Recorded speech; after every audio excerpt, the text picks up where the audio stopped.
आज यहाँ हमारे शूरवीर पूर्व सैनिकों का सम्मेलन हो रहा है और उचित ही है कि इसी के बीच वीर शिरोमणि महाराणा प्रताप की प्रतिमा का अनावरण हो और मेरे हाथों हो। मुझे इस बात की बड़ी प्रसन्नता है कि यह सौभाग्य मुझे प्राप्त हुआ है। मैं अभी यहाँ से चावंड में उनके स्मारक पर श्रद्धांजलि अर्पित करने भी जा रही हूँ। चावंड को महाराणा प्रताप की राजधानी होने का गौरव प्राप्त है। यहाँ की मिट्टी में अभी भी उनके पराक्रम की यादें ताज़ा हैं, जहाँ उन्होंने एक दशक से भी अधिक समय बिताया था। राजस्थान की वीर भूमि शक्ति और भक्ति की भूमि है। इसका इतिहास पराक्रम, त्याग और बलिदान से भरा हुआ है।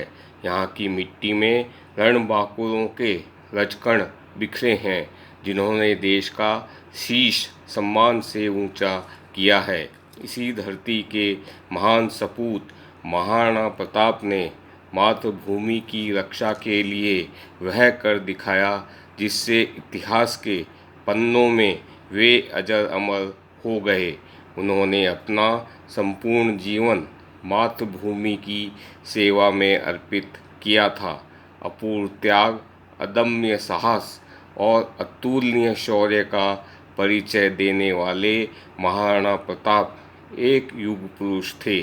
उनका जिक्र आते ही हल्दी घाटी की जबरदस्त लड़ाई और महाराणा का स्वामी भक्त घोड़ा चेतक की स्मृति से रोंगटे खड़े हो जाते हैं।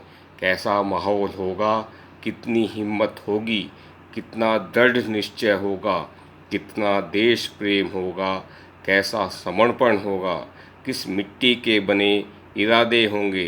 स्वार्थ, भय नाम की चीज नहीं, असामान्य व्यक्तित्व, यह सब सोच आते ही शीश झुक जाता है। हम नतमस्तक हो जाते हैं। एक महान सेनापति होने के साथ साथ वे एक बेजोड़ व्यवस्थापक और एक सुयोग्य शासक भी थे। संघर्ष काल में युद्ध नीतिज्ञ महाराणा प्रताप के कुशल शासक होने के गुण भी सामने आए। जिस समय महाराणा प्रताप को राज सिंहासन सौंपा गया, तब उनका मेवाड़ राज्य सुरक्षित नहीं था और उनके पास शत्रुओं से लोहा लेने के लिए पर्याप्त साधन भी नहीं थे। फिर भी उन्होंने प्रजा के मन में विश्वास जगाया। उन्होंने लोगों के मन में स्वतंत्रता की आकांक्षा और मातृभूमि की रक्षा की आस उत्पन्न की। उनकी विशेषता यह थी कि वे सभी जातियों और धर्मों के लोगों को साथ लेकर आगे बढ़े। उनकी सेना में विभिन्न वर्गों और समुदायों के लोग थे।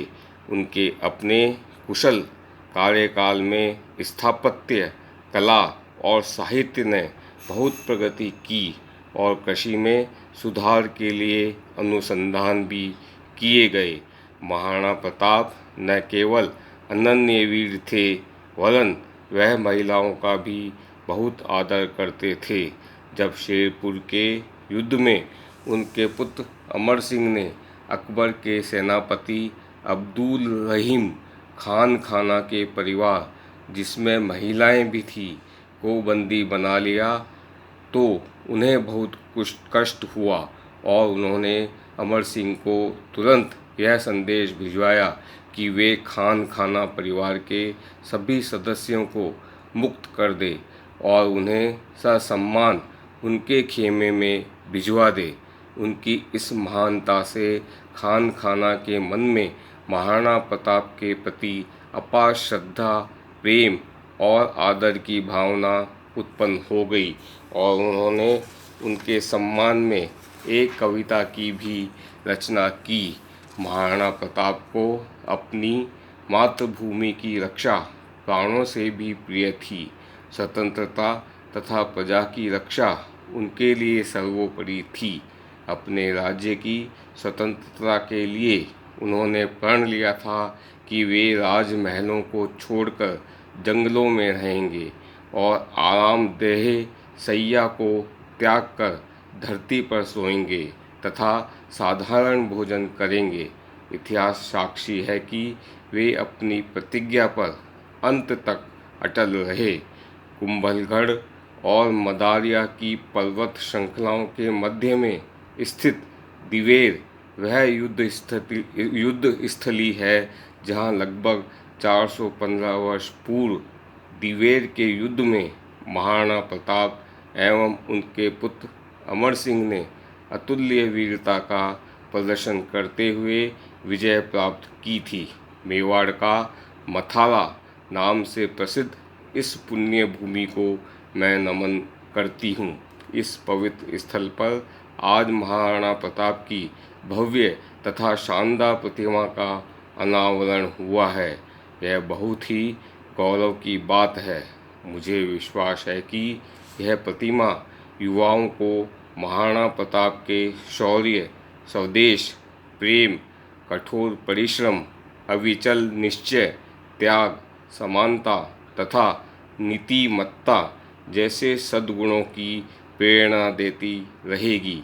आज की युवा पीढ़ी को इन सद्गुणों का समावेश करते हुए समाज एवं राष्ट्र की सेवा में तत्पर होना चाहिए। इतिहास साक्षी है कि महाराणा प्रताप के शौर्य और त्याग की गौरवशाली परंपराओं का अनुसरण करते हुए इस क्षेत्र के वीरों ने आज़ादी की लड़ाई में और उसके बाद स्वतंत्र देश की सीमाओं की रक्षा के लिए अमूल्य योगदान दिया है। उन्होंने अपने साहस और समर्पण से भारतीय सेना का गौरव बढ़ाया है। इन वीरों का शौर्य एवं पराक्रम देश के इतिहास का गौरवपूर्ण अध्याय है और हम सभी को इस पर गर्व है। देश की रक्षा के लिए अपने प्राणों का बलिदान करने वाले सभी शहीदों को मैं श्रद्धांजलि अर्पित करती हूँ। हमारे सैनिक देश की सीमाओं और महत्वपूर्ण राष्ट्रीय हितों की रक्षा करते हैं और सेवानिवृत्ति के बाद भी देश की प्रगति में और समाज के विकास में महत्वपूर्ण योगदान देते हैं। अपने साहस और बलिदान के लिए वे हमेशा हमारे सम्मान के पात्र रहेंगे। इसलिए यह हमारी जिम्मेदारी है कि सेवानिवृत्ति के बाद अपने बहादुर सैनिकों की तथा युद्ध में विकलांगों की हम उचित तरीके से देखभाल करें और शहीदों की विधवाओं तथा बूढ़े माँ बाप की भी देखभाल करें। मैं जब यहाँ गवर्नर थी तो युद्ध में शहीदों की सब विधवाओं को पत्र लिखा था और उनकी समस्याओं की जानकारी लेकर सुलझाने की पूरी कोशिश की थी। मुझे ज्ञात हुआ है कि कभी कभी उन पर परिवारजनों से ही दबाव आता है। ऐसा होना उचित नहीं है। मुझे बताया गया है कि सैनिकों को सेवानिवृत्ति के बाद सैनिक कल्याण विभाग, राज्य सरकार और सरकारी उपक्रमों में रोजगार उपलब्ध कराने के प्रयास किए जाते हैं और इन प्रयासों को जारी रखने की ज़रूरत है। सैनिकों के लिए सेवानिवृत्ति से पहले रोजगार प्रशिक्षण की व्यवस्था की गई है, परंतु सैनिक कल्याण विभाग द्वारा राज्य और जिला स्तर पर उन्हें नियमित रूप से रोजगार एवं स्वरोजगार प्राप्त करने के लिए उपयुक्त वातावरण तथा प्रशिक्षण की व्यवस्था भी की जानी चाहिए। ऐसा करना इसलिए भी ज़रूरी है क्योंकि सैनिक अपेक्षाकृत कम आयु में सेवानिवृत्त हो जाते हैं और देश सेवा की उनकी भावना और उत्साह का आगे भी उपयोग किया जा सकता है। इन सैनिकों के अनुशासन और अनुभव तथा कौशल का सदुपयोग अनेक क्षेत्रों में किया जा सकता है। इससे हमारे मानव संसाधन में भी वृद्धि होगी और साथ ही सैनिकों को भी लाभ होगा। आपने देश की महती सेवा की है और आप उच्च मूल्यों से युक्त हैं।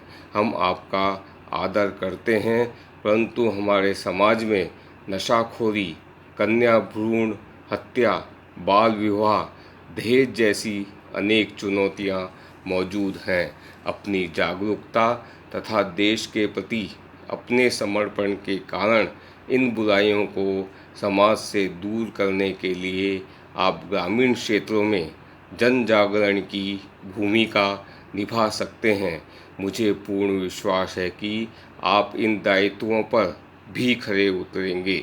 मैं आप सभी का आह्वान करती हूँ कि आपने जिस तरह सक्रिय सेवा के दौरान देश की रक्षा करने तथा उसकी गरिमा बनाए रखने के लिए खुद को समर्पित किया है, वैसे ही देश की सामाजिक और आर्थिक प्रगति में बाधा पहुंचाने वाली इन समस्याओं के उन्मूलन के लिए अपना योगदान देंगे। इससे सबल और सक्षम भारत के निर्माण का हमारे राष्ट्र निर्माताओं का सपना पूरा हो सकेगा। अंत में मैं यहाँ पर उपस्थित आप सभी लोगों को शुभकामनाएं देती हूँ।